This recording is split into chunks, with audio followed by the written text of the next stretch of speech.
का हम हाथ जोड़कर प्रणाम करित है।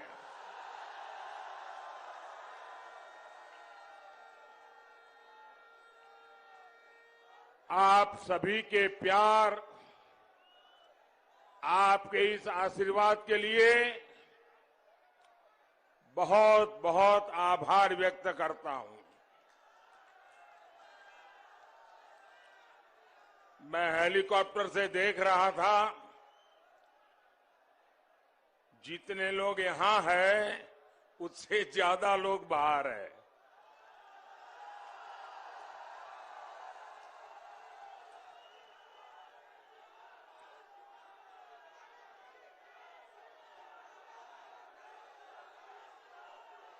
आप इतनी बड़ी तादाद में हम सबको आशीर्वाद देने के लिए आए, इसके लिए मैं फिर से एक बार आपका आभार व्यक्त करता हूं। ये ऊर्जा, ये उत्साह सिर्फ बाराबंकी और अयोध्या तक ही सीमित नहीं है, बल्कि आज चौथे चरण में जहां मतदान हो रहा है, वहां के मतदाताओं को भी भारी संख्या में मतदान करते देख करके पूरे देश के लोकतंत्र प्रेमियों को एक विशेष आनंद हो रहा है। और सुबह सुबह बहुत बड़ी तादाद में मतदान के लिए निकले हुए सभी लोगों का मैं अभिनंदन करता हूं। उत्तर प्रदेश में हो रहे ये चुनाव यूपी के विकास के साथ ही देश के विकास के लिए भी उतने ही महत्वपूर्ण है। क्षेत्रफल के हिसाब से भले ही यूपी देश का 7% हिस्सा हो, लेकिन आबादी को देखें तो भारत की 16% से ज्यादा जनसंख्या ये हमारे उत्तर प्रदेश में है। इसलिए यूपी के लोगों का विकास भारत के विकास को गति देता है। यूपी के लोगों का सामर्थ्य भारत के लोगों का सामर्थ्य बढ़ाता है। लेकिन भाइयों और बहनों, यूपी में इतने दशकों तक जिन गौर परिवारवादियों की सरकारें रही, उन्होंने यूपी के सामर्थ्य के साथ इंसाफ नहीं किया। इन गौर परिवारवादियों ने यूपी के लोगों को कभी खुलकर अपना सामर्थ्य दिखाने का अवसर ही नहीं दिया। जब सामान्य मानवी, जब हमारा गरीब मूलभूत सुविधाओं के लिए तरसता रहेगा, तो फिर वो अपनी ऊर्जा आगे बढ़ाने में कैसे लगाएगा। ये गौर परिवारवादी जानते थे कि अगर गरीब के पास उसका घर हो गया, घर में शौचालय बन गया, अगर गरीब के घर में बिजली पहुंच गई, गरीब के घर तक सड़क पहुंच गई, तो फिर ये गौर परिवारवादियों के घर के चक्कर कौन काटेगा, उनके पास कौन जाएगा। ये गौर परिवारवादी चाहते हैं कि गरीब हमेशा उनके चरणों में रहे, उनके ही चक्कर लगाता रहे। हम गरीब की चिंता करते हुए उनके जीवन से मुश्किलें कम करने का काम कर रहे हैं और इसलिए आज यूपी का गरीब भाजपा के साथ डटकर खड़ा है, एकजुट होकर चुनाव के हर चरण में भाजपा को आशीर्वाद दे रहा है। इसलिए ये लोग बौखलाए हुए हैं, यूपी के लोगों को भ्रमित करने की कोशिश कर रहे हैं, लेकिन इन्हें पता नहीं है कि बीजेपी की जीत का झंडा आज यूपी के गरीब ने खुद इस झंडे को उठा लिया है।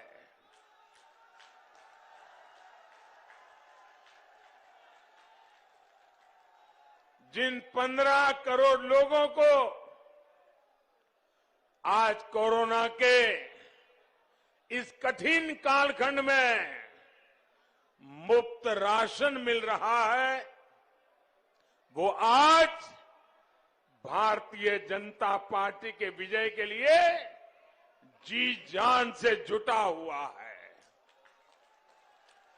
जिन गरीबों को, मध्यम वर्ग को, बुजुर्गों को इस कोरोना काल में 28 करोड़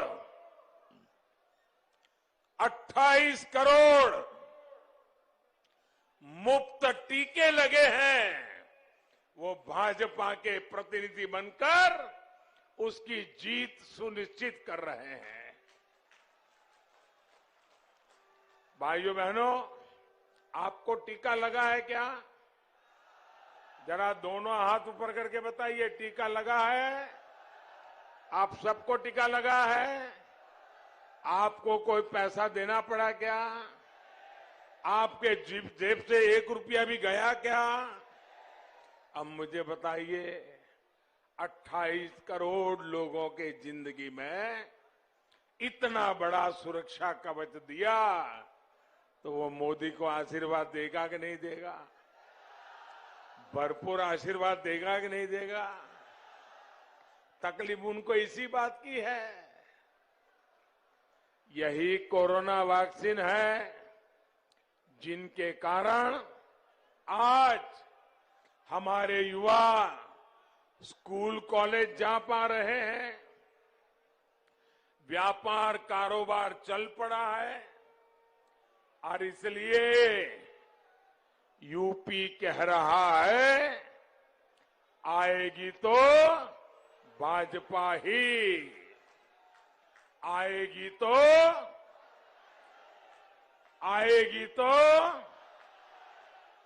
आएंगे तो योगी ही, आएंगे तो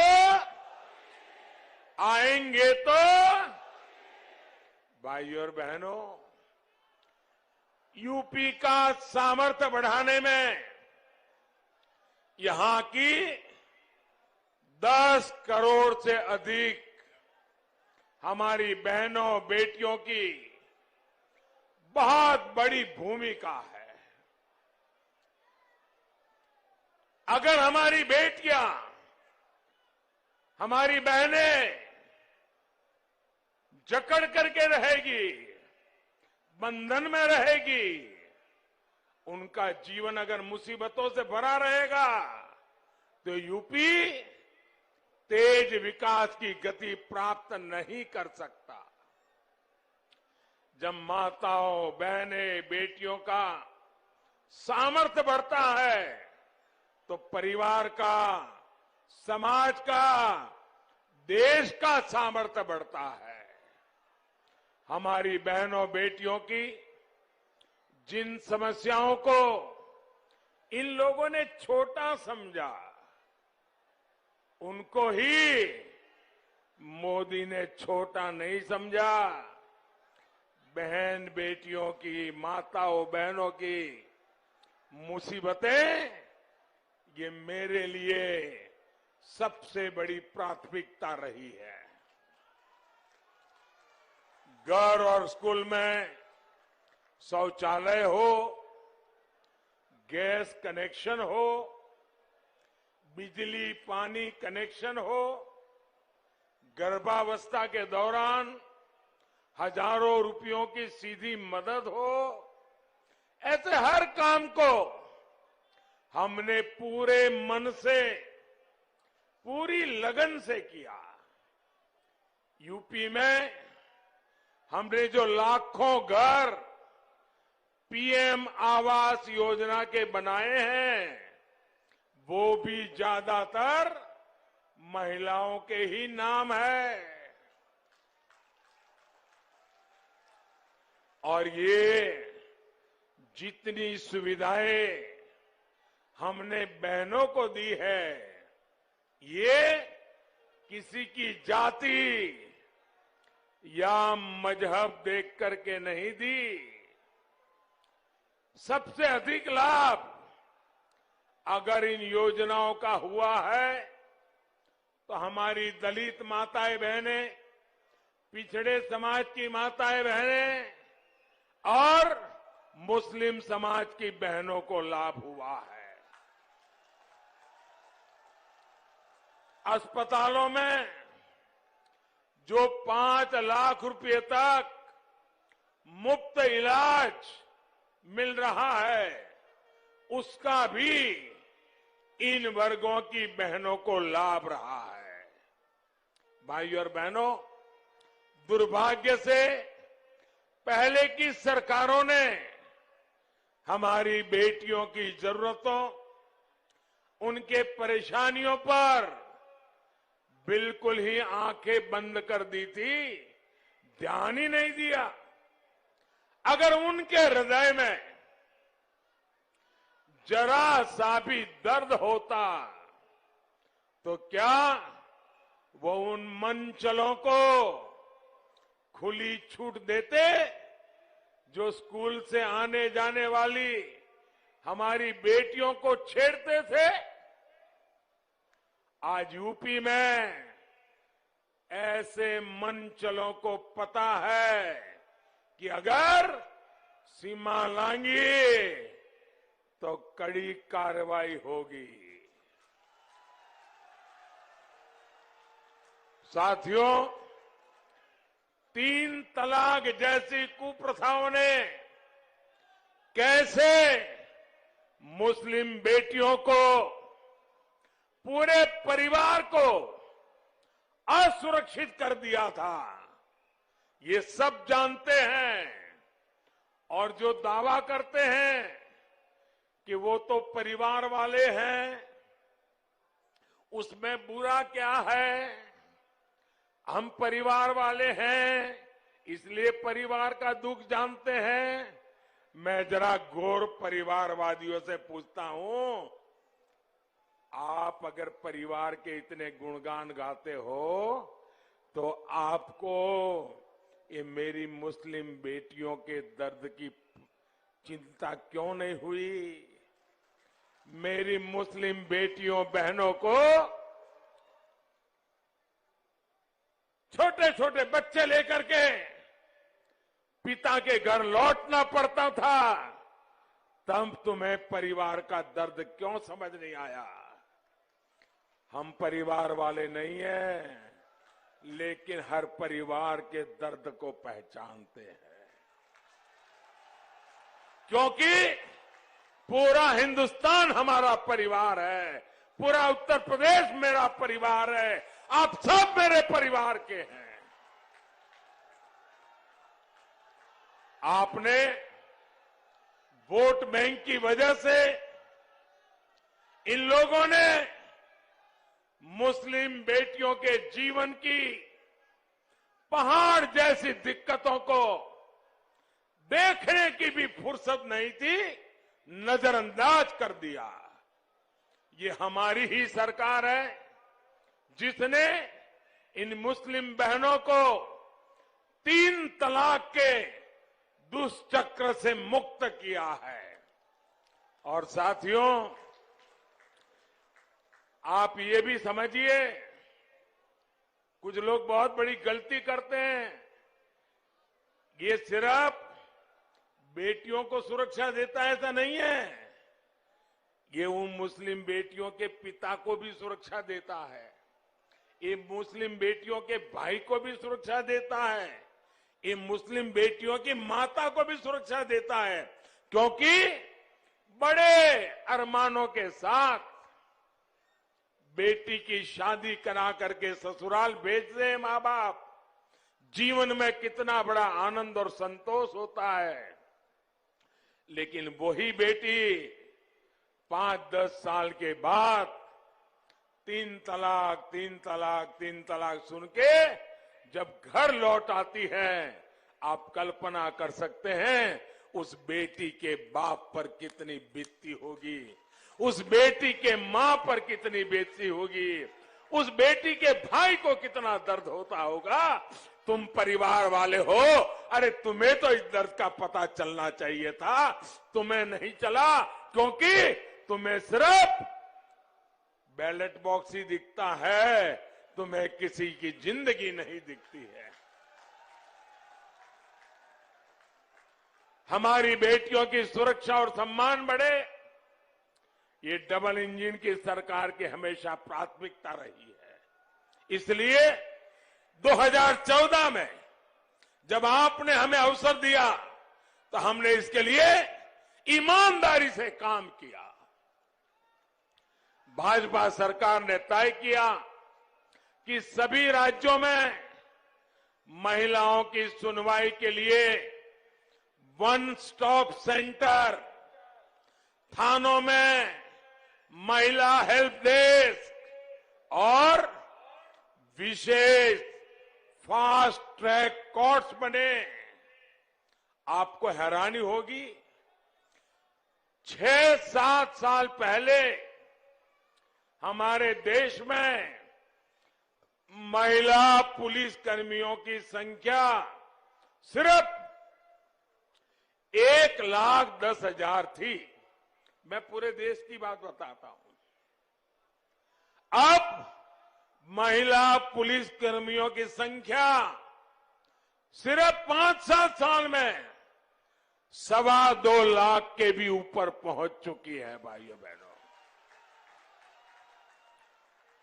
यूपी में इतने दशकों तक कांग्रेस, सपा, बसपा की सरकारें रही, लेकिन योगी जी के आने के पहले उत्तर प्रदेश में करीब 11,000 महिला पुलिसकर्मी थी। 11,000। 7 दशक के बाद कहां पहुंचे? 11,000। बीते 5 साल में ही हमारे योगी जी ने, भाजपा सरकार ने लगभग 20,000 नई भर्तियां हमारी बेटियों की पुलिस में की है भाइयों।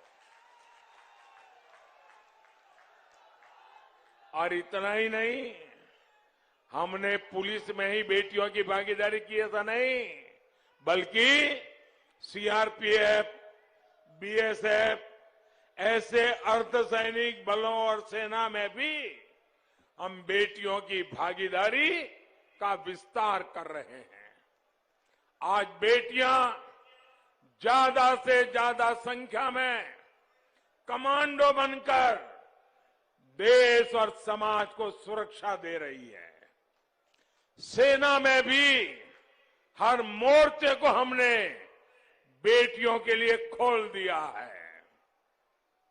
सैनिक स्कूलों, मिलिट्री एकेडमी में अब बेटियां भी पढ़ाई कर रही हैं, ट्रेनिंग ले रही है। भाइयों और बहनों, ये प्रयास बेटियों की सरकारी सेवाओं में अधिक भागीदारी के तो है ही, उससे भी अधिक ये बेटियों का आत्मविश्वास बढ़ाने का प्रयास भी है। हम ऐसे ही सामर्थ्यवान उत्तर प्रदेश की तरफ बढ़ रहे हैं। इसी के लिए आपसे फिर एक बार दोबारा भारी समर्थन मांग रहे हैं। भाइयों और बहनों, 2017 से पहले के 1.5 दशकों में आपने देखा है कि इन लोगों ने बारी बारी से सत्ता भोग किया, लेकिन विकास को भी जाति और पंथ के दायरे में समेट दिया। हर सुविधा में ये लोग भेदभाव करते थे, पक्षपात करते थे।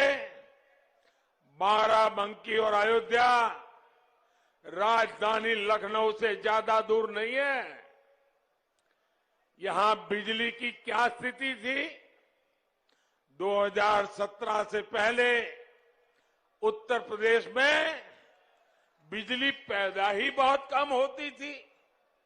जो पैदा होती थी वो दशकों पुरानी ट्रांसमिशन लाइनों, पुराने ट्रांसफार्मर्स का नेटवर्क, वही उसको खा जाता था। केंद्र सरकार ने पूरे देश में बिजली का उत्पादन बढ़ाने और ट्रांसमिशन पर बहुत अधिक काम किया। पहले गांव में ट्रांसफार्मर जल जाए, कई कई दिन तक बदला नहीं जाता था। गांव के गांव अंधेरे में रहते थे। योगी जी की सरकार में अब ट्रांसफार्मर बदलने में देरी नहीं होती। जल्द से जल्द बिजली लाने का प्रयास होता है। भाइयों और बहनों, ये मानव स्वभाव है कि जब किसी की एक आकांक्षा की पूर्ति होती है तो उसमें अगली आकांक्षा जाग जाती है। जैसे किसी को सामान्य सा मोबाइल मिल जाए तो फिर उसका मन करता है कि कुछ दिन बाद वो और अच्छा स्मार्टफोन खरीद पाए।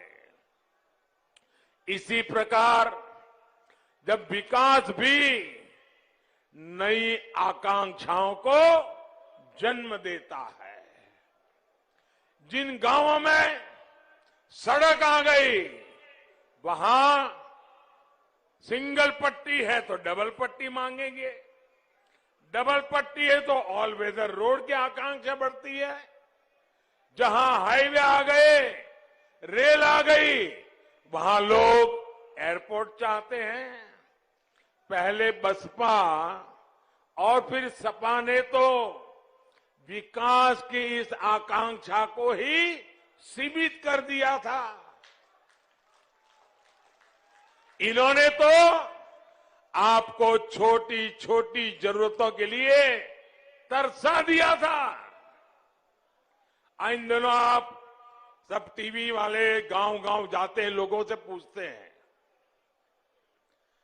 और जब लोग कहते हैं कि ये मिला है, ये मिला है, ये मिला है, तो जो टीवी वाला है ना जरा खरोदता है, नहीं ले लेकिन उसका क्या, उसका क्या। तो फिर नागरिक बोलता है हाँ ये होना चाहिए, वो होना चाहिए।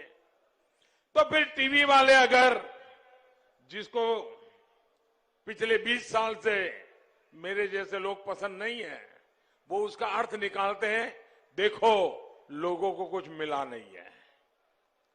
लेकिन मैं उसमें से दूसरा अर्थ निकालता हूं। मैं देखता हूं कि मैंने आज देश में एक वातावरण पैदा किया है, जिस वातावरण से लोगों की चाह बढ़ी है। उनको लगता है इतना तो हुआ और अधिक होना चाहिए, इतना तो हुआ और अधिक होना चाहिए। और लोग पहले तो कहते ही नहीं थे, पहले तो ये कहते थे भाई क्या करें, हम तो गरीब के घर में पैदा हुए, ये इलाका ही ऐसा है, लोग ये चलो भाई भगवान ने जन्म दिया गुजारा कर लेंगे। आज ऐसा नहीं कह रहे हैं।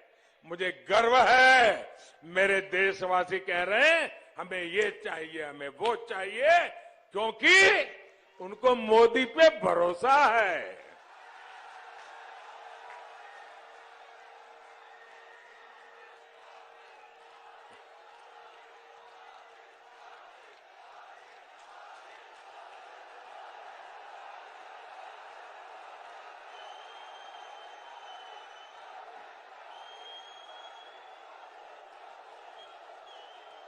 भाइयों बहनों, डबल इंजन सरकार आपको बड़े सपने देखने का और उन्हें पूरा करने का प्रोत्साहन दे रही है। पूर्वांचल एक्सप्रेस ऐसा ही एक प्रयास है। ये एक्सप्रेस वे इस पूरे क्षेत्र में रोजगार, व्यापार, कारोबार को गति देने वाला है। इसके इर्द गिर्द लगने वाली फैक्ट्रियां आने वाले सालों में इस क्षेत्र की तस्वीर बदलने वाले हैं। अयोध्या में हो रहा एयरपोर्ट का विस्तार इस क्षेत्र की कनेक्टिविटी को और सशक्त करने वाला है। इससे देश और दुनिया के पर्यटकों के लिए, श्रद्धालुओं के लिए आवाजाही बहुत आसान हो जाएगी। 21वीं सदी में अयोध्या का विकास सिर्फ अयोध्या तक सीमित नहीं रहेगा, बल्कि इस पूरे अवध क्षेत्र से पर्यटन और तीर्थाटन की संभावनाओं को विस्तार देगा। भाइयों और बहनों, हमारी सरकार छोटे किसानों की जरूरतों, उनकी आवश्यकताओं को ध्यान में रखते हुए भी काम कर रही है। हमारे एक किसान साथी फल, सब्जी उगाते हैं, पशुपालन का काम करते हैं। पीएम किसान सम्मान निधि से ऐसे करोड़ों छोटे किसानों की मदद हो रही है।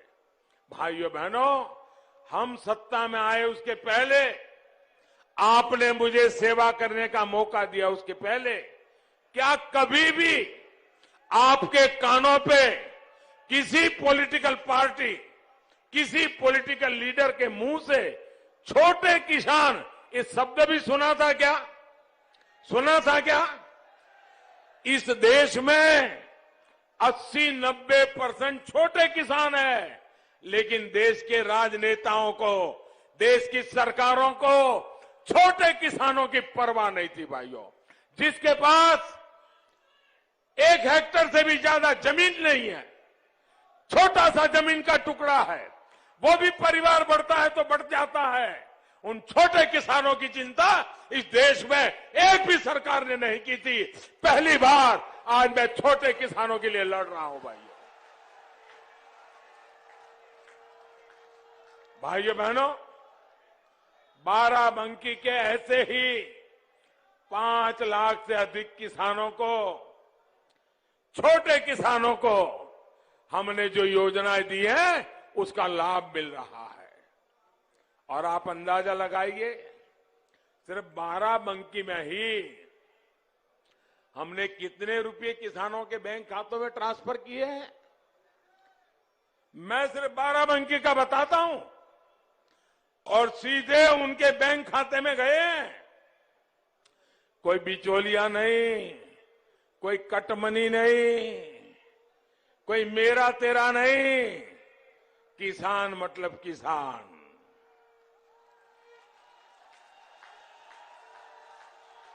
कितना पैसा गया बताओ? 800 करोड़ रुपया, 800 करोड़ रुपया अकेले बाराबंकी में किसान के खातों में गया है। अगर मैं बाराबंकी के लिए 800 नहीं 200 करोड़ की भी योजना जाहिर करता ना, तो अखबार वाले, टीवी वाले हेडलाइन बना देते, बाराबंकी के लिए 200 करोड़। 800 करोड़ दे चुका हूं भाइयों, 800 करोड़ दे चुका।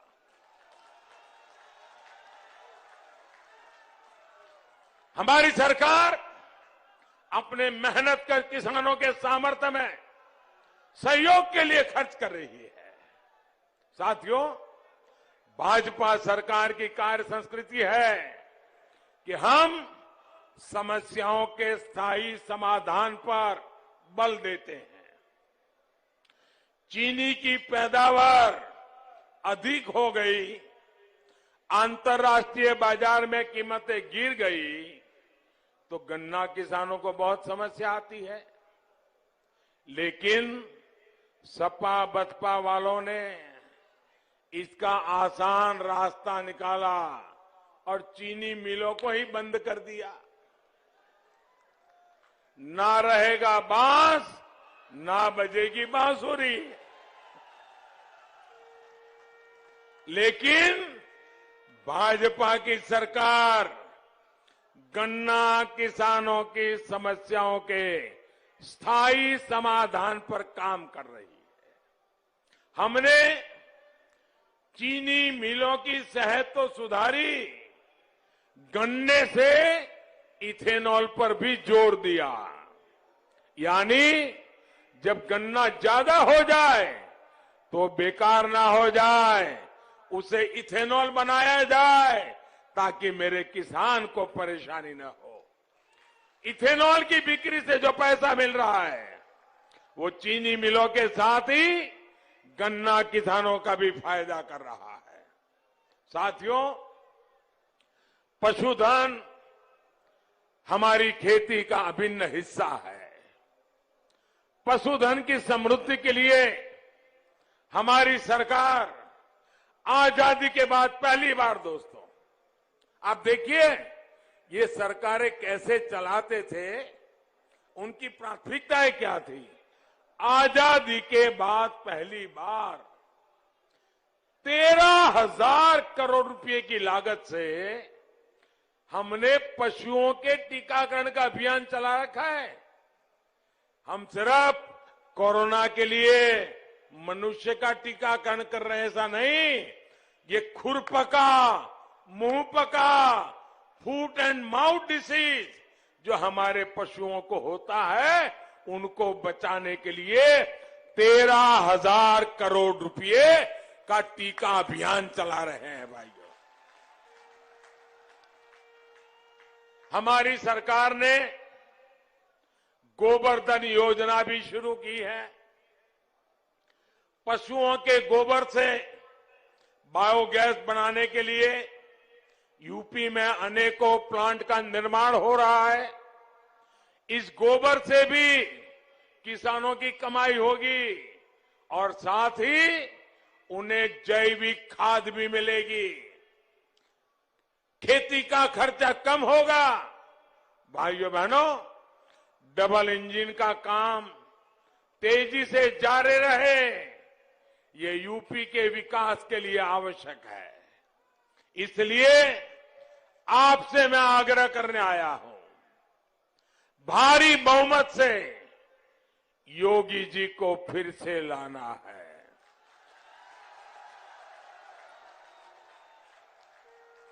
और इसलिए आपको कमल के निशान पर बटन दबाना है। भाइयों बहनों, इतनी बड़ी जबरदस्त रैली की आपने और मैं देख रहा हूं उत्साह भी जबरदस्त है। अब ऐसा तो नहीं करोगे ना, चलिए हो गया आप सो जाते हैं, ऐसा तो नहीं करोगे ना।